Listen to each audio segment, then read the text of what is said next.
Hello guys, నమస్తే. Welcome back to another episode of locker room. ఈరోజు మేము tennis గురించి మాట్లాడుకోబోతున్నాం. For the first time locker రూమ్లో టెన్నిస్ గురించి మాట్లాడుకోబోతున్నాం. అండ్ మీకు నేను ఇవ్వాల్సిన ఒక హెడ్సప్ ఏంటంటే, ఈ వీడియో మేము ఆస్ట్రేలియన్ ఓపెన్ స్టార్ట్ అవ్వని ముందు చేస్తున్నాము.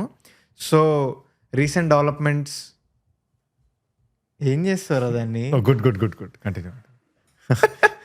సో రీసెంట్ డెవలప్మెంట్స్ ఏంటో మాకు తెలీదు, కొంచెం ముందు షూట్ చేస్తున్నాం బికాజ్ ఆఫ్ సంక్రాంతి సెలవులు.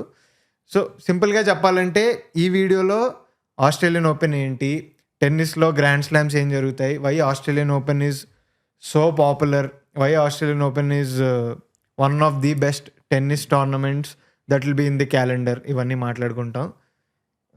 మనోడు స్పెక్టేటర్ ఈ వీడియోకి.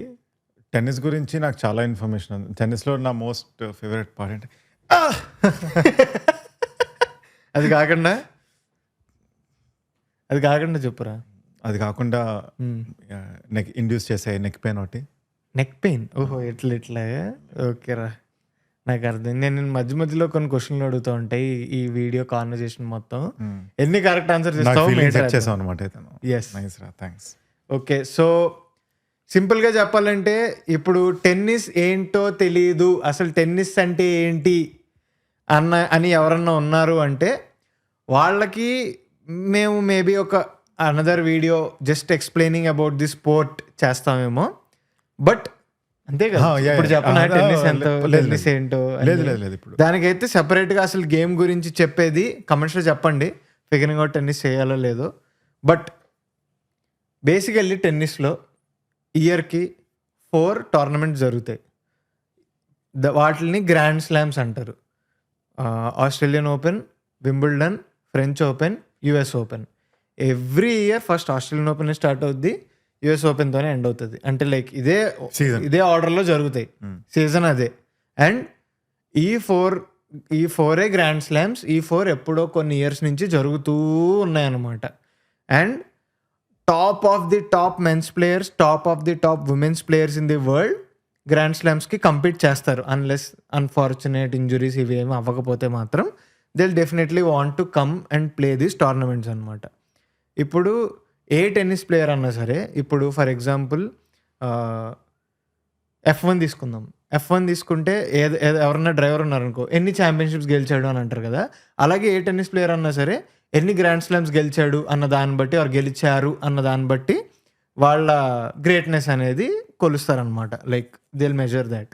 సో ఈ year 2026 Australian open also it is special because there is one guy, Novak జోకోవిచ్. He is at the fag end of his career. అంటే ఆయన ఇంకా లాస్ట్ వన్ లెఫ్ట్ ఏమో కదా. Yeah, maybe after this year he will not be playing in professional tennis anymore. And why Australian open and Novak జోకోవిచ్ are so special together అంటే, Australian open Novak జోకోవిచ్ ఇప్పటి వరకు 10 times గెలిచాడు. No other player has won it that many number of times. And Novak జోకోవిచ్ ఈ court basically Australian open Novak జోకోవిచ్కి పిచ్చ ఇష్టమైన court. And he's going to play again one last time in Australian open. అందుకని 2026 famous. ఇంకా దేనికి Australian open అనేది ఇంట్రెస్టింగ్గా ఉంటుంది యాజ్ ఎ గ్రాండ్ స్లామ్ అంటే, ఇయర్ స్టార్ట్ అయిన తర్వాత ఆస్ట్రేలియన్ ఓపెన్ అనేది జరిగే first grand slam and it is one of the first tournaments of the year. So basically tennis players అందరూ 4 గ్రాండ్ స్లామ్స్ కాకుండా కూడా ATP 500, ATP 1000 ఇలాగా ఆడుతూ ఉంటారనమాట. ఇవన్నీ అయిపోయిన తర్వాత ఈ ఇయర్ లాంగ్ వాళ్ళకి వచ్చే పాయింట్స్ అన్నీ క్యుములేట్ అయ్యి లాస్ట్కి వచ్చేసరికి ఒక టోర్నమెంట్ జరుగుద్ది, ATP ఫైనల్స్. దాంతోపాటు వాళ్ళు గ్రాండ్ స్లామ్స్ గెలవడం వల్ల వాటి వల్ల వచ్చే పాయింట్స్ అన్నిటితోని ఇయర్ ఎండ్ తర్వాత ఎవరైతే బెస్టో చెప్తారనమాట. That will be one thing that they will be getting. So it all starts from Australia నుంచి స్టార్ట్ అవుద్ది. ఇప్పుడు టెన్నిస్ విషయానికి వస్తే, టెన్నిస్ అనేది 3 courtsలో ఆడతారు. ఇప్పుడు సింపుల్గా ఎలా చెప్పాలంటే, మనకి red soil pitch, black soil pitch అనేది మనకంత సిగ్నిఫికెంట్ కూడా కాదు. కానీ టెన్నిస్లో అలా కాదు. టెన్నిస్లో సింథటిక్ కోర్ట్ ఉంటుంది, హార్డ్ కోర్ట్ అంటారు. అదొకటి. తర్వాత గ్రాస్ కోర్ట్ అంటారు అదొకటి. తర్వాత క్లే కోర్ట్ అంటారు అదొకటి. క్లే అంటే బ్లాక్లో ఉండదు, రెడ్లో అదే ఉంటుంది. రెడ్ తెలుసు. అవును. So synthetic court or hard court అనేది Australian open and US open అనేవి హార్డ్ కోర్ట్లో జరుగుతాయి. అండ్ ఆస్ట్రేలియాలో usually blue like dark blue court ఉంటుంది అనమాట. అది సింథటిక్ హార్డ్ కోర్ట్. తర్వాత సింథటిక్ కోర్ట్స్ ఎక్కువ మనకి ఇక్కడ కూడా ఉండేవి కూడా సింథటిక్ Yeah. బయట yeah most probably public. Available ఉన్న యాక్చువల్లీ అక్కడ అంత టెన్నిస్ ఇండియాలో మనం వెరీ రేర్లీ చూస్తాం. ఇప్పుడు అన్ని పికిల్ బాల్ కోర్ట్లు అయిపోయినాయి కానీ బట్ యూజువలీ వాలీబాల్ కోర్టులు అన్ని కట్ చేసి యా పికిల్ బాల్ కోర్ట్లు చేస్తారు కానీ బాస్కెట్ బాల్ కోర్ట్స్ వీటన్నిటిని. బట్ లైక్ టెన్నిస్ కోర్ట్స్ చాలా తక్కువ ఉంటాయి. సో అదొకటి. తర్వాత గ్రాస్ కోర్ట్ అని ఉంటుంది. వింబుల్డన్లో ఓన్లీ వైట్ బట్టలు వేసుకొని ఆడతారు, అది వింబుల్డన్. ఆ తర్వాత క్లే కోర్ట్ అని ఉంటుంది, అంటే రెడ్ కలర్ కంకర. అవును తెలుసు. సో అలా ఉంటుంది కలర్. సో అలా దాన్ని క్లే కోర్ట్ అంటారు. అండ్ మళ్ళీ యుఎస్ ఓపెన్ కూడా హార్డ్ కోర్ట్లోనే ఆడతారు. సో ఒక్కొక్క కోర్టు ఒక్కొక్కలాగా గేమ్ ప్లే ఒక్కొక్కలా ఉంటుంది అనమాట. అందుకని ఇప్పుడు for example very simply speaking, నువ్వు ఆస్ట్రేలియా వెళ్తే బౌన్స్ ఎక్కువ ఉంటుంది పిక్చర్స్లో. తర్వాత శ్రీలంక వెళ్ళో అంటే స్పిన్ ఎక్కువ తిరుగుద్ది. సో ఇలాగ ఎక్కడైతే లైక్ కంట్రీస్ బట్టి చేంజెస్ ఉంటాయో అలాగే కోర్ట్స్ బట్టి కూడా గేమ్ ప్లే మారుద్ది. కొన్ని ప్లేయర్స్కి హార్డ్ కోర్ట్ బాగా వర్కౌట్ అవుద్ది, కొన్ని ప్లేయర్స్కి క్లే కోర్ట్ బాగా వర్కౌట్ అవుద్ది. మనం సింపుల్ ఎగ్జాంపుల్ తీసుకున్నామంటే ఇప్పుడు గ్రాస్ కోర్ట్ అని ఉంది. గ్రాస్ కోర్ట్లో రాజర్ ఫెదరర్ చాలా బాగా ఆడేవాడు. రాజర్ ఫెదరర్ స్టైల్కి అది బాగా వర్కౌట్ అయ్యే ప్లేస్ అనమాట. అలాగే క్లే కోర్ట్ ఉంది. క్లే కోర్ట్ అంటే it is Rafael Nadal's thing అనమాట. రఫెల్ నాదల్ అనే ప్లేయర్ ఫ్రెంచ్ ఓపెన్లో ఉతికి ఆరేసేవాడు, ఎందుకంటే తన స్టైల్ ఆఫ్ ప్లేకి క్లే కోర్ట్ బాగా సెట్ అయ్యేది. అలాగే హార్డ్ కోర్ట్లో జోకోవిచ్ బాగా ఆడేవాడు. So this is how it used to be అనమాట. అండ్ నౌ ఆస్ట్రేలియన్ ఓపెన్లో హార్డ్ కోర్ట్ ఉంటుంది. And at the same point of time ఇప్పుడు మనకి ఇండియాలో నవంబర్, డిసెంబర్, జనవరి అంటే వింటర్, కానీ ఆస్ట్రేలియాలో డిసెంబర్ అండ్ జనవరి అంటే సమ్మర్. మంచి వేడి, మంచి peak summer. Ashes, big bash, it is summer time. So సమ్మర్లోనే వాళ్ళు ఎక్కువ ఆడుతూ ఉంటారు. అలాగే ఆస్ట్రేలియన్ ఓపెన్ కూడా సమ్మర్ టైం. యూజువల్లీ టెన్నిస్ ఆడాలి అంటే టెన్నిస్ అనేది ఇది 3 ఉంటాయి టెన్నిస్లో. ఒకటేంటి points, game, set. Game, set. So points అనేవి ఇప్పుడు నువ్వు నేను టెన్నిస్ ఆడుతున్నావు, ఇప్పుడు నువ్వు పాయింట్ కొట్టావు, నీకు 1 నాకు 2 అలా రావు. సో ఒక గేమ్లో 15, 30, 40 గేమ్ అంటారనమాట. అడ్వాంటేజ్ స్కోరింగ్ అడ్వాంటేజ్ అని ఒకటి ఉంటుంది. సో ఇవన్నీ ఫిగరింగ్ అవుట్ టెన్నిస్లో మాట్లాడదాం. బట్ ఒక మెన్స్ గేమ్లో 5 సెట్ మ్యాచ్ ఉంటుంది. ఎవరైతే ఫస్ట్ 7 గేమ్స్ గెలుస్తారో ఒక సెట్లో వాళ్ళ సెట్ గెలిచినట్టు. So it's a 5 set match. 5 set match, 6 games. Yeah, first who comes to 6 games వాళ్ళు ఆ సెట్ గెలిచినట్టు. ఒకేసారి ఇద్దరు 6 గేమ్స్ వచ్చినాయి అనుకో, అప్పుడు టై బ్రేకర్ అయ్యి 7కి వస్తుంది. యూజువలీ 6 ఎవరికి ఫస్ట్ వచ్చిందంటే వాళ్ళు they will be the winner of that set. అలాగా 3 సెట్లు గెలిచిన వాళ్ళు they will win the match. But విమెన్కి 3 సెట్ మ్యాచ్ జరుగుద్ది. సో 2 సెట్స్ గెలిచిన వాళ్ళు they will win the match. ఇంకొకటి ఏంటి గ్రాండ్ స్లామ్స్లో అంటే నీకు రౌండ్ రాబిన్ లీగ్స్ లేకపోతే లీగ్స్ నువ్వు ఒకటి గెలిచి ఒకటి అట్లేం ఉండదు. కంప్లీట్ ఫస్ట్ రౌండ్ నుంచి నాకౌట్స్ ఉంటాయి.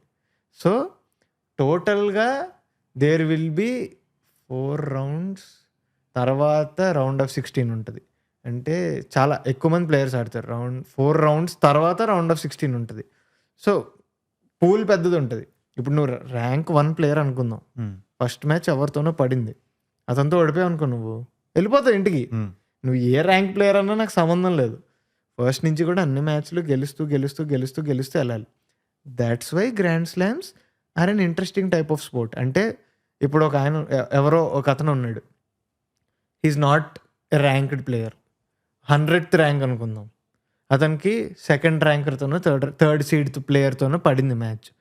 ఆ రోజు if it's his day he'll win that match. He can knock him out. So knockout matches, and every time you have to give your best. And ఇంకొకటి ఏంటంటే ఈ ఆస్ట్రేలియన్ ఓపెన్ కానీ usually టెన్నిస్లో కూడా it's not like 5 sets match ఉంటుంది. First 2 sets నువ్వు గెలిచావు అంటే third set కూడా ఈజీగా గెలుస్తావు అని 100% చెప్పలేము. అవును. న్యూమరస్ కంబ్యాక్స్ ఉంటాయి. నెక్స్ట్ 3 సెట్స్ గెలిచిన వాళ్ళు ఉంటారు. అండ్ యూజువల్లీ ఫస్ట్ 2 సెట్స్ గెలిచిన వాళ్ళు నెక్స్ట్ 2 సెట్స్ ఓడిపోయారు అనుకో, మొమెంటమ్ అదర్ గా వైపు ఉంటుంది. సో తను కొట్టేస్తూ ఉంటాడు మ్యాచ్లు. సో చాలా ఇంట్రెస్టింగ్ స్టఫ్ అంతా జరుగుతూ ఉంటుంది. అండ్ అందులో కూడా ఆస్ట్రేలియన్ ఓపెన్ ఎందుకు ఇంట్రెస్టింగ్ అంటే ఇప్పుడు యూజువల్లీ ఏంటి, టాప్ ర్యాంకర్స్ అనేవాళ్ళు వాళ్ళు బాగా ఆడతారు కాబట్టి వాళ్ళు గెలుస్తూ ఉంటారు ఫస్ట్ రౌండ్స్ అన్ని ఈజీగా. కానీ ఆస్ట్రేలియన్ ఓపెన్ ఒక్క దాంట్లోనే మోస్ట్ నెంబర్ ఆఫ్ అప్సెట్స్ ఉంటాయి. సో ఇప్పుడు ఫర్ ఎగ్జాంపుల్ టాప్ 20 ర్యాంకర్స్ ఉన్నారు కదా, వాళ్ళలో ఎవరో ఒక మంచి ర్యాంకర్ పోతూ ఉంటాడు ఫస్ట్ 2 రౌండ్స్లో, ఓడిపోతూ ఉంటాడు. Maybe because they are returning from a break or whatever you call it. వాళ్ళు అంత ఫామ్లో ఉండలేకపోవచ్చు, సడన్గా వాళ్ళు అంత ప్రెప్లో ఉండలేక, యూ నెవర్ నో. కానీ అప్సెట్స్ అయితే ఆస్ట్రేలియన్ ఓపెన్లోనే ఎక్కువ జరుగుతూ ఉంటాయి. So that's why Australian open is one. So ఇప్పుడు ఈ టాప్ ర్యాంక్ ఎవరైతే ప్లేయర్స్ ఉన్నారో, సో ఇప్పుడు ఆస్ట్రేలియన్ ఓపెన్లో ఇప్పుడు జోకోవిచ్ ఎలా అయితే sort of his last end of this thing అంటున్నావు కాబట్టి, జోకోవిచ్ కాకుండా సిన్నర్, ఆల్కరాజ్ వీళ్ళు కాకుండా are there anyone who's coming up like ఈ మధ్య వస్తూ హ్యాస్ గ్రేట్ పొటెన్షియల్ అన్నట్టు? ఉన్నారు, కొంతమంది ఉన్నారు. There is this player called Ben Shelton అనే ప్లేయర్ చాలా బాగా ఆడుతున్నాడు. British, he's British or American I guess. Ben Shelton చాలా బాగా ఆడుతున్నాడు. ఫ్రిడ్స్ అని ఒక ప్లేయర్ ఉన్నాడు. డామినిక్ థీమ్ అని ఒక ప్లేయర్ ఉన్నాడు. వీళ్ళందరూ మెడ్వెడెవ్ అని ఒక ప్లేయర్ ఉన్నాడు. సో వీళ్ళందరూ జ్వెరేవ్ అని ఒక ప్లేయర్ ఉన్నాడు. వీళ్ళందరూ టాప్ 10లో ఉంటారు ఎప్పుడు.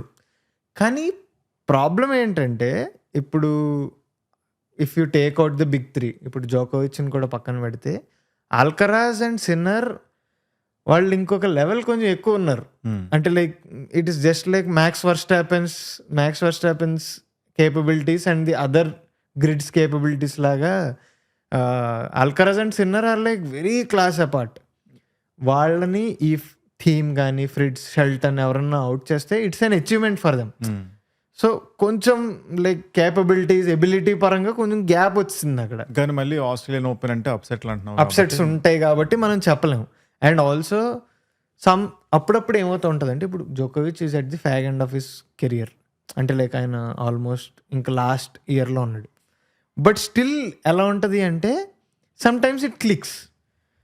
Usually tennis is a very high endurance sport. అంటే లైక్ లాంగ్ మ్యాచెస్ ఆడాలి, అటు నుంచి ఇటు ఇటు నుంచి అటు తిరుగుతూ ఉండాలి, ఫాస్ట్ రిఫ్లెక్సెస్ ఉండాలి, నీకు బాడీ చాలా సహకరించాలి. నీకు కొంచెం ఏమన్నా స్ప్రెయిన్ వచ్చినా ఖతం, నీకు మ్యాచ్ పోద్ది. సో అలా ర్యాండమ్గా ఇప్పుడు జోకోవిచ్ లాంటి ప్లేయర్ సడన్గా హీల్ ఫీల్ హోమ్, అన్నీ తగులుతూ ఉంటాయి. అంటే లైక్ ఇప్పుడు టెన్నిస్ అనేది ఒక కోర్ట్లో ఆడతాం కదా, ఆ కోర్ట్ లోపల బాల్ పడాలి, లైన్ మీద పడుతూ ఉంటాయి, డీప్ ఆడుతూ ఉంటారు. కొన్ని అన్ఫోర్స్డ్ ఎర్రర్స్ అవ్వవు అసలు ఇఫ్ ఇట్ ఈస్ డే, అలా కొడుతూ ఉంటారు మ్యాచ్లు. So it is very unpredictable అనమాట. ఇఫ్ ఇట్ ఈస్ ఆల్ జరుగుతూ ఉండింది అనుకో, first round, second round, third round అలా గెలుచుకుంటూ వెళ్ళిపోతారు. లేదు అనుకో, ఇలాంటి అప్సెట్లు అన్నీ జరుగుతూ ఉంటాయి. కొత్త ప్లేయర్ ఎవరన్నా వస్తాడు. కానీ టెన్నిస్లో ఇప్పుడు యంగ్ ప్లేయర్స్, ఇప్పుడు Alcaraz is very young, Sinner is very young, so they are very young. అలా యంగ్ ప్లేయర్స్ అప్పుడప్పుడు ఎక్కువ అప్సెట్స్ ఇస్తూ ఉంటారు. సో మేబీ షెల్టన్, థీమ్ ఇలాంటి వాళ్ళు ఎవరన్నా వచ్చి ఏమన్నా కెలికేసి వెళ్ళిపోయే ఛాన్సులు కూడా ఉంటాయి అన్నమాట. So that is one big possibility when it comes to tennis. And Australian open అనగానే నాకు ఒక ప్లేయర్ గుర్తొస్తూ ఉంటాడు. హీజ్ అన్ ఆస్ట్రేలియన్, అతని పేరు నిక్ కిరియోస్ తెలుసు. నిక్ కిరియోస్ ఎలా తెలుసురా నీకు? నిక్ కిరియోస్ నాకు తెలియడానికి మెయిన్ రీజన్ ఏంటంటే I've watched him more than అంటే పర్టికులర్ గేమ్స్ అంటూ కాదు, కానీ I watched him everywhere online. Okay he keeps coming on to my feed. అతని యాంటిక్స్ ఇవన్నీ భలే ఇంట్రెస్టింగ్ ఉంటాయి. ఒక ఫేమస్ బెన్ స్టిల్లర్తో ఒకటి ఉంటుంది, చెప్తుంటే do it tell him how to act అది ఇది అంటుంటాడు. అండ్ ఆల్సో ఇంకోటి ఉంటుంది, అదేంటంటే మనోడు ఏదో అంటాడు, గో టు హిజ్ రైట్ అనేదో ఎవరో క్రౌడ్ లో చెప్తారు సర్వ్ చేసేటప్పుడు చెప్తే మనోడు ఇలా బ్యాట్ ఇస్తాడు, నువ్వు చేయని, మళ్ళీ అదే చేస్తాడు. అదే చేసిన తర్వాత ఇట్ వర్క్స్.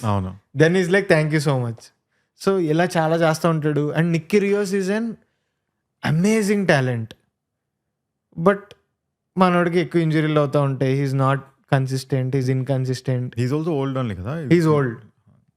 అప్పుడప్పుడు గ్రాండ్ స్లామ్ క్వాలిఫై కూడా అవ్వడు. సో అప్పుడప్పుడు పెద్ద పెద్ద అప్సెట్లు ఇస్తూ ఉంటాడు. ఈ మనోడికి ఇప్పుడు టెన్నిస్ ఆడేటప్పుడు 2 మేజర్ షాట్స్ ఉంటాయి ఏ ప్లేయర్ కన్నా. ఒకటి ఫోర్ హ్యాండ్, ఇంకోటి బ్యాక్ హ్యాండ్. సో అలాగే ఆడతారు. నిక్ కిరియోస్ ఫోర్ హ్యాండ్ అయితే బుల్లెట్, కొడితే అసలు వెళ్ళిపోదు, కనిపించను కూడా కనిపించదు. సో ఎక్సలెంట్ ఫోర్ హ్యాండ్ ఉన్న ప్లేయర్. సో మనోడు ఏమన్నా బాగా ఆడుతూ ఒక మంచి సాంగ్లో ఉన్నాడు అనుకో, మంచి అప్సెట్స్ ఇస్తూ ఉంటాడు. సో ఆ విధంగా నిక్ కిరియోస్ అనేవాడు కొంచెం ఎగ్జైటింగ్ ప్లేయర్. ఆస్ట్రేలియా మరి ఈ ఇయర్ ఉన్నాడో లేదో నాకు తెలియదు, కానీ నేను కొన్ని మంచి నిక్ కిరియోస్ మ్యాచ్లు అయితే చూసా. సో అలాగా ఒకటి ఉంది.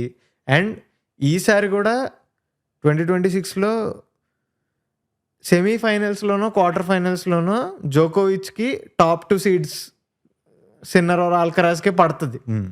ఎందుకంటే ఫైనల్స్ అయితే పడే ఛాన్స్ లేదు. ఎందుకంటే వీళ్ళిద్దరే ఇప్పుడు 1-2 ఉన్నారనుకో, 100% 1-2 అనేవాళ్ళు సెమీఫైనల్స్లో పడరు, కలిసి పడరు. సీడ్ బట్టి ఉంటుంది అనమాట. 1-2 అనేవాళ్ళు ఫైనల్స్లోనే పడాలి అన్నట్టు డ్రా చేస్తారనమాట. సో జోకోవిచ్ ఆబ్వియస్లీ 3 or 4 ఎందులోనే ఉంటాడు కాబట్టి క్వార్టర్ ఫైనల్స్లోనో సెమీఫైనల్స్లోనో ఎక్కడో తగలచ్చు ఇఫ్ జోకోవిచ్ is playing very well. So అలాంటి ఇంట్రెస్టింగ్ మ్యాచ్లు పడతాయి. అండ్ ఇంకొకటి ఏంటి అంటే tennis is a very very very silent and classy sport. అవును, చాలా. ఇప్పుడు టెన్నిస్లో మెయిన్ ఇంపార్టెంట్ థింగ్ ఏంటంటే ఇలా లైన్ పడగానే లైన్ అంపైర్స్ అరుస్తారు అవుట్ ఇన్ అని, అవి వినపడాలి. మనం గోల్ దబ్బామనుకో అవి వినపడవు. సో అది చాలా what you call very silent classy sport అనమాట. నేను వెళ్ళాను లైవ్లో. దేనికి వెళ్ళవరా? I think it was 2009 or 8. అప్పట్లో నేను చదువుకున్నప్పుడు దుబాయ్లో మా స్కూల్ వెనకాతలే this used to be there tennis Dubai. అప్పుడు something was going on and స్కూల్లోంచి ప్రాక్టీస్ సంథింగ్ ఏదో అవుతుంది. మేము వెళ్ళిన game was the women's game. Okay. అందులో రాడ్వాన్స్కా అని ఒక ఆవిడ ఉండేది, ఆవిడని ఇంకోటి ఆవిడది మ్యాచ్ అవుతుంది. ఎంటీ. ఓకే. మా స్కూల్లో వచ్చిన మాకు 30-40 పీపుల్ ఎవరినైతే పట్టుకెళ్లారో ఓకే మేమే చూస్తున్నాం. ఓకే. అప్పుడు that was the first tennis game for almost 40 మందికి. Okay okay okay. మొత్తం ఇండియన్సే. సో 40 మందికి that was the first game.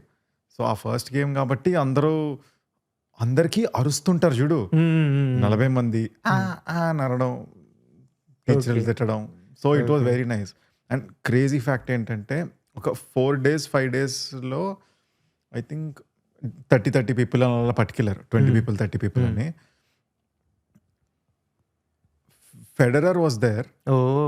ఫెడరర్తో they took the youngest kid who came on some other day okay. And తనతో ఒకసారి ఇలా ఆడించి తనకి సైన్ చేసి బాల్ ఇచ్చారు. Okay, nice. That was and అది ఎందుకు మాకు బాగా గుర్తుందంటే ఆ బుడ్డోడు ఫస్ట్ క్లాస్ ఏదో, ఆ బుడ్డోడు మా బస్సే. సో అందరూ వెళ్ళి చూపించు బాల్ చూపించు. Okay. That is the only experience I have with tennis. మళ్ళీ ఇప్పుడు నీకు యూజువల్లీ మన ఇండియాలో కూడా టెన్నిస్ అంత పాపులర్ ఏం కాదు. మనకి టెన్నిస్ అంటే నీకు టెన్నిస్ అంటే ఈ ఇండియాలో తెలిసిన ప్లేయర్స్ ఎవరు చెప్పు? టెన్నిస్ అంటే లియాండర్ పేస్, సానియా మిర్జా, బొపన్న, ముగ్గురే తెలుసు ఇండియన్స్. ఓకే. ముగ్గురే తెలుసు. Missing anyone? అంతేలే. ఇప్పుడు మనకు ఒక ప్లేయర్ ఉన్నాడు సుమిత్ నాగల్ అని, లాస్ట్ ఇయర్ గ్రాండ్ స్లామ్ ఆడాడు. సో సుమిత్ నాగల్ ముందులో సోమ్దేవ్ దేవర్మన్ అని ఒక అతను ఉండేవాడు. తర్వాత అంతే వీళ్ళే ఎక్కువ ఆడింది అయితే మహేష్ భూపతి అని ఒక ఆయన ఉండేవాడు. సో వీళ్ళు ఆడేవారు. Bopanna like retired last year November 2025లో he got retired. He used to play doubles. తను లాస్ట్ ఇయర్ వరకు ఆడాడు. He used to represent in doubles. మనకి ఎక్కువ డబుల్స్ రిప్రజెంటేషన్ ఎక్కువ ఉండేది. Leander Paes, Sania Mirza used to represent, వీళ్ళందరూ ఉండేవారు. కానీ సింగిల్స్లో మన చాలా తక్కువ రిప్రజెంటేషన్ మన ఇండియాది. అందుకనే స్పోర్ట్ కూడా అంత ఫేమస్ కాదు. కాకపోతే నువ్వు ఒక మ్యాచ్ చూసావు అనుకో, టెన్నిస్ మ్యాచ్ చూస్తున్నావు అనుకో, అదొక చాలా ఆర్గనైజ్డ్ కేయాస్లో ఉంటుంది. అందరూ లాస్ట్ వెళ్తారు, time sinner the Alcaraz the match చూసాను. కూర్చుంటావు. కరెక్ట్‌గా పాయింట్ స్టార్ట్ అయినప్పుడు చైర్ అంపైర్ ఎవరైతే కూర్చున్నారో సైలెన్స్ ప్లీజ్ అంటాడు. పిన్ డ్రాప్ సైలెన్స్ ఉంటది. తర్వాత అందరూ ఎప్పుడైతే సూట్లు ప్రాపర్ డ్రెస్ కోడ్ కూడా ఉంటారు మొత్తం. మెయిన్లీ వింబుల్డన్ అయితే వింబుల్డన్ అయితే ఇంకా మన క్రికెటర్స్ వెళ్తారు, విరాట్ కోహ్లీ వెళ్తుంటాడు. ఒక ఫ్రేమ్ లో విరాట్ కోహ్లీ ఉంటాడు అక్కడ పక్కన. అదే నువ్వు పెద్ద ఫేమస్ ఆఫ్ విరాట్ కోహ్లీ, ఆ టేలర్ స్విఫ్ట్, ఇక్కడ ఇంకో యాక్టర్, ఇక్కడ మన ప్లేయర్ జార్జ్ రసల్ ఉంటాడు ర్యాండమ్ గా. హాలీవుడ్ ప్లేయర్స్ హాలీవుడ్ యాక్టర్స్ ఉంటారు, Stuart Broad, Sachin Stuart Tendulkar, Broad, మొత్తం అందరూ వెళ్తూ ఉంటారు. So that is very classy. But Australian ఓపెన్కి వచ్చినా సరే Australian open is more of కొంచెం ఉన్న గ్రాండ్ స్లామ్స్ అన్నిటిలోని mass grand slam is Australian open అనమాట. Grand slam. ఎస్. సో కొంచెం వైబ్ బాగుంటుంది, సమ్మర్ కాబట్టి ఆస్ట్రేలియన్స్ కొంచెం హడావుడి ఉంటుంది. బట్ స్టిల్ పాయింట్ స్టార్ట్ అయ్యేసరికి అందరు సైలెంట్ అయిపోతారు. అందరు ఏముండదు, పిచ్చ అలా వెరీ నార్మల్గా ఉంటుంది. మళ్ళీ పాయింట్ కొట్టగానే అరుస్తారు, మళ్ళీ సైలెంట్ అవుతారు. అమ్మ ఎలా రా బాబు అనుకుంటారు. తర్వాత లైక్ వాట్ ఐ కేమ్ అంటే లైక్ ఎలా అని చిన్నప్పటి నుంచి ఉండేది. నేను మా డాడీని అడిగాడు, ఎందుకు అరవకుండా ఉంటున్నారు? నేనైతే క్యూ అని అరుస్తా డాడీ అనేవాడిని. తొక్కేస్తాడు, అక్కడ ఉంటారు సెక్యూరిటీ, బయటికి పొమ్మంటారు. అందుకే మన దగ్గర తయారు matches. And also apparently the cost are very high. అంటే టికెట్ కాస్ట్ నువ్వేదో దోలెక్కిపోయి కూ అని అనవు కదా స్టార్ట్ చేసిన తర్వాత. So very controlled kind of sport అనమాట. సో ఇప్పుడు ఆస్ట్రేలియన్ ఓపెన్ లో who are your favourites, who are you rooting for? ఇప్పుడు నీ ఫేవరెటిజం బయటకు వస్తుంటా? ఇప్పుడు టెన్నిస్ ఫ్యాన్స్ అందరూ ఎలాగా బిగ్ త్రీ ఆల్మోస్ట్ డన్ కాబట్టి ఇప్పుడు 2 గ్రూపుల కింద విడిపోతున్నారు ఉన్నోళ్ళలో. Either you're a Sinner fan or you're an Alcaraz fan, most of them. And also ఎందుకు ఇట్ ఈస్ ఫిట్టింగ్ అంటే Alcaraz is very, very Rafael Nadal like. Alcaraz is also from Spain. Alcaraz is that guy who is very fierce, కొంచెం that anti-hero. అప్పట్లో vibes ఇస్తాడు. Federer నాదాల్ ఉన్నప్పుడు Nadal ఎలా ఉండేవాడు? Messi, Ronaldo, exactly అలాగా Alcaraz is the anti, the bad guy vibes అనమాట. Sinner is calm. Sinner is not that animated kind of a guy. ఎక్కువ హడావిడి ఫియర్స్గా ఉండడు, చూడడానికి కూడా మంచి బాలుడు అలా ఉంటాడు. Sinner is from Italy, so అలా ఉంటాడు. But he plays well. So most of the Federer fans root toward Sinner and most of the Nadal fans family legacy లాగా అందరూ అదే అటు ఇటు పోయినట్టు. సో నేను ఇప్పుడు కూడా నాకు సిన్నర్ అంటే ఎక్కువ దిస్ థింగ్. కొంచెం ఒక 1% ఇంకా నేను ఫ్యాన్ అవ్వలేదు. అప్పుడప్పుడు అనిపిస్తూ ఉంటుంది, ఎందుకు why always rooting for good guys, అప్పుడప్పుడు ఆల్కరాజ్ సైడ్ వెళ్దామని. బట్ ఇట్స్ ఇన్నేట్ కదా, లోపల నీకు ఏమనిపిస్తుందో తెలియకుండా సపోర్ట్ చేస్తూ ఉంటావు కాబట్టి. బట్ యా వాళ్ళిద్దరూ ఆడితే మాత్రం లైక్ మ్యాచ్అప్ ఈజ్ అన్ ఎక్సలెంట్ మ్యాచ్అప్. ఎందుకంటే ఎవరికి వాళ్ళ స్ట్రెంగ్స్ ఉన్నాయి కాబట్టి ఇద్దరు చాలా బాగా ఫైనల్స్ లో కలుస్తారంటావా అనుకుంటున్నావా? ఈసారి నేను ఏమనుకుంటున్నా అంటే one of them is going out before finals అని నాకు పర్సనలీ అనిపిస్తుంది. ఇప్పుడు నేను నిన్న క్వశ్చన్ అడుగుతా. ఓకే, ఇప్పుడు టెన్నిస్ ఆస్ట్రేలియన్ ఓపెన్ ఉంది కదా, ఆస్ట్రేలియన్ ఓపెన్లో ఎన్ని సెట్స్ ఉంటాయో నేను చెప్పా మెన్స్ గేమ్లో. ఉమెన్లో 3, ఉమెన్లో 3, మెన్లో ఎన్ని? 6 సెట్స్. 5 సెట్లో 6 గేమ్స్ ఉంటాయి. ఇప్పుడు ఒక ప్లేయర్ ఒక గేమ్ గెలవాలనుకో, వాటి స్కోర్ 0-0 ఉందని లవ్ అంటారు కదా, లవ్ నుంచి ఒక 1 అనేది రావాలంటే ఏం పాయింట్స్ ఎలా ఉంటాయి చెప్పు? 15, 30, 45, 60. 45-60. 45 తర్వాత అయిపోద్ది. 45 ఉండదు అసలు. ఉండదా? అందరూ 15 టేబుల్ అనుకుంటారా? అవునా? నాకు అసలు అడ్వాంటేజ్ ఎప్పుడు వస్తుంది? ఈక్వల్ అయినప్పుడు వస్తుంది కదా. 15, 30, 40. నీకు నాకు 40 వచ్చినాయి అనుకో, దాన్ని డ్యూస్ అంటారు. ఇద్దరికి 40 వచ్చిందంటే తర్వాత అడ్వాంటేజ్ ఉంటుంది, ఆ తర్వాత గేమ్ గెలుస్తావు. సో ఇట్స్ లైక్ 1, 2, 3 అలా ఉండదు అనమాట. 15, 30, 40 గేమ్. నా most of the tennis stick tennis నుంచి వచ్చింది. Stick tennis, cricket, stick tennis ఇవన్నీ ఉండేవి గ్రేట్ గేమ్స్. ఓకే, ఇప్పుడు నీకెవరన్నా విమెన్స్ టెన్నిస్ ప్లేయర్స్ తెలుసా? సెరెనా విలియమ్స్, వీనస్ విలియమ్స్, వాళ్ళు లేరు ఇప్పుడు ఆడుతున్న వాళ్ళు ఎవరన్నా అడ్వాన్స్ తెలుసా? గా ఇప్పుడు ఆడుతున్న వాళ్ళు. సారీ నేను ఒక్కళ్ళు కూడా. ఇప్పుడు అంతగా I'm a very noobest noob to tennis. Okay. Sabalenka అని ఒక ఆవిడ ఉంటుంది.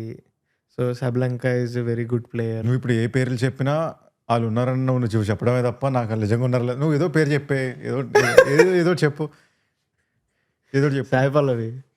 వాడతారా ఆవిడ? సో సాబలంకా అని ఒక ఆవిడ ఉంటుంది. తర్వాత కోకో గాఫ్ అని ఒక ఆవిడ ఉంటుంది. కోకో ఏ గాఫ్. కంట్రీ ఆవిడ? Coco Gauff is US. Naomi Osaka అని ఒక ఆవిడ ఉంటుంది. ఒసాకా తెలుసు నాకు. ఎలా తెలుసు? ఒసాకా అప్పుడు సెరెనా విలియమ్స్ మ్యాచ్ అయినప్పుడు ఆవిడ సెరెనా విలియమ్స్ వచ్చి ఆవిడ ఏదో ఏదో ఏదో ఏదో సమ్ ఏదో ఇష్యూ వల్ల అయితే తినకు అవార్డు చేసిన తర్వాత తిను రెఫరీ దగ్గరికి వెళ్ళి ఎవడరా నువ్వు అంటుంటే ఏడుస్తుంది అప్పుడు. మనకి చిన్న అన్ని- మనకి మనకి అన్ని- మనకి అన్ని మనకి మన ఇదే ఇన్స్టాగ్రామ్, అదే యూట్యూబ్. అల్లిబిత్తిర్లన్నీ గుర్తుంటాయి మనకి, ప్లేయర్లు మాత్రం గుర్తుండరు. సో యా, నయోమి ఒసాకా అని ఒక ఆవిడ ఉంటుంది. తర్వాత ఇంకా ఒక ఒక ఒక టెన్నిస్ ప్లేయర్ అప్పట్లో చాలా ఫేమస్ అయింది. టెన్నిస్ గురించి మాట్లాడుకుంటున్నాం మళ్ళీ. అదే అమ్మా రోడకాను అని ఒక అమ్మాయి ఉంటుంది. ఆమె అబ్బాయిలకి she looks very cute. So అబ్బాయిలు అందరూ ఫ్యాన్స్ అవడం మొదలు పెట్టారు. అమ్మాయిలు క్యూట్ అనిపించదు తను. నాకేం తెలుసు, వాళ్ళ ప్రిఫరెన్స్ వాళ్ళది. అబ్బాయిల గురించి చెప్తున్నా, సోషల్ మీడియా గేమ్ గురించి చెప్తున్నా. 2026 షరపోవా తెలుసు. అప్పట్లో షరపోవా ఈజ్ షరపోవా నాకు నచ్చదు కూడా. వై? మన టెండూల్కర్ మీద ఏదో కామెంట్స్ చేసింది అప్పట్లో. అన్ని క్రికెట్ తో లింక్ చేసుకోక boy. 2011-12 I don't know who Sachin Tendulkar is అంది. తప్పే ఉంది, అందరికీ తెలియాలని రూల్ ఏముంది. అప్పట్లో సోషల్ మీడియా కూడా లేదు. మరి అదే సోషల్ మీడియా బతుకారా 2011-12లో? మరి నీకు జనాలకి షరపోవా తెలిసినప్పుడు షరపోవాకి వదిలే సర్లే, ఇప్పుడు ఎందుకులే పాతవన్నీ. మొత్తం అప్పట్లో మరి నాకు షరపోవా తెలిసింది సచిన్ టెండూల్కర్ మీద కామెంట్ చేయడం వల్లే. అవునులే, మన ఇండియన్స్ కి షరపోవా ఎందుకు తెలుస్తుందిలే. అలాగే రష్యన్స్ నువ్వు అప్పుడు షరపోవాకే సపోర్ట్ చేసి ఉంటావు అసలు. అప్పుడు అసలు నేను కాంట్రవర్సీకి దూరంగా ఉంటాను. షరపోవా టెండూల్కర్ అందని కూడా తెలియదు నాకు. నేనేదో కాంట్రవర్సీ దగ్గర కూడా నాకు వాళ్ళు అంటే తెలిసింది. ఏదో నేను వాళ్ళిద్దరి మధ్యన మీటింగ్ పెట్టినట్టు చెప్తున్నాను. Okay cool. సో ఇప్పుడు ఆస్ట్రేలియన్ ఓపెన్ వద్దాం. 4 గ్రాండ్ స్లామ్స్ ఉన్నాయి కదా, ఆస్ట్రేలియన్, వింబుల్డన్, ఫ్రెంచ్, యుఎస్. నీ ఫేవరెట్ గ్రాండ్ స్లామ్ ఏంటి చూడడానికి? ఈ డేటో పోతున్నాడు. నాకు టెన్నిసే తెలియదురా అంటే ఈ 4 నీ ఫేవరెట్ అంటున్నాడు. భాయ్ నీకు అసలు నువ్వు ఇఫ్ గివెన్ ఏ ఛాన్స్ నువ్వు ఎక్కడికి వెళ్తావు అంటే లైక్ ఏం చూడడానికి వెళ్తావు? వింబుల్డన్ చూడడానికి వెళ్తావు. ఎందుకు అది? ఎందుకే అదే సూట్ వేసుకొని విరాట్ కోహ్లీ పక్కన కూర్చొని విరాట్ కోహ్లీ పక్కన కూర్చోబెడతారా నిన్ను? సీట్ అక్కడ కూడా నంబరింగ్ ఉండదా? అక్కడ కూడా ఉప్పల్లాగా ఎవరు ఫస్ట్ కమ్ ఫస్ట్ సర్వ్? ఉప్పల్లా కాదులే, అక్కడ ఉంటది. అంతే కదా, నీకు యూకే ఎక్కువ ఇష్టం, ఆస్ట్రేలియా ఎక్కువ ఇష్టం, యుఎస్? యూకేలోనే. ఎందుకంటే ఆస్ట్రేలియా అంతే నాకు. యూకే అంటే యూకే అనగానే నాకు ఎందుకో పాష్ వెళ్ళిపోద్ది. వాళ్ళు అన్ని ప్రతి స్పోర్ట్ని వాళ్ళు మనం కోట్లు వేసుకొని పాష్గా చేద్దాం అంటారు. ఆస్ట్రేలియన్స్ కొద్దిగా ఇంకా కొద్దిగా బియర్ అంటారు, కొద్దిగా హడావిడి చేస్తారు. కానీ ఆస్ట్రేలియన్స్కి నువ్వు బియర్ తాగడానికి వాళ్ళకి స్పోర్ట్ పెట్టాలి వాళ్ళకి. సో యూకే అయితే ఆటోమేటిక్గానే నీకు ఇదొక, నేను అరవను ఇంకా. నాకు ఎంత ఇంట్రూసివ్ థాట్స్ వచ్చి గాల్ చేయి అని వచ్చిందో. Got it, interesting. సో నువ్వు చెప్పు. ఇంట్రెస్టింగ్ అంటాం కాదు, నాకు వింబుల్డన్.